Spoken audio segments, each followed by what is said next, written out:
The Israeli Prime Minister Benjamin Netanyahu says he has told the United States he opposes the establishment of a Palestinian state once the conflict in Gaza comes to an end. In a news conference, Mr. Netanyahu said Israel must have security control of all territory west of the River Jordan, which would include the territory of any future Palestinian state. There's been a critical response from Washington. A US State Department spokesman said there was no way to ensure Israel's long-term security without a two-state solution. Many nations, including the US, have long called for a two-state solution in which a future Palestinian state would sit side by side with an Israeli one.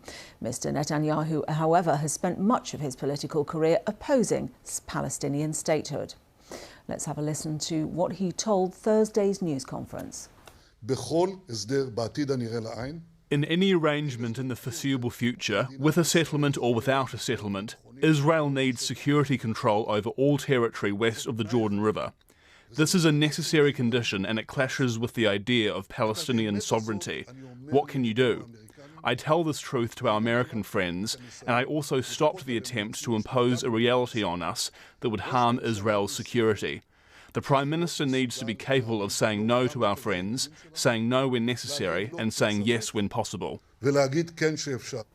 Benjamin Netanyahu there. Benjamin Rad is a senior fellow at the University of California Berkeley Center for International Relations and a lecturer in Middle East Studies. He says he's not surprised by Mr. Netanyahu's comments. It doesn't facilitate the pathway towards a solution that I think will bring a diplomatic end to the crisis. But given Netanyahu's stance historically, as your reporter indicated, it's consistent with his position for a long while. But it's not going to move things forward, is it? Is he being realistic? Oh, no, he's not being realistic. If the goal is to get the hostages released and to create a secure and stable environment to prevent incidents like October 7th from happening, it's, by all accounts, it's difficult to do without creating a viable pathway towards a Palestinian state. We're seeing divisions in Netanyahu's own cabinet over that very same issue. And I think very much he and his right-wing members of his coalition stand alone on this. And what do you make of him publicly coming out to rebuke the United States on this?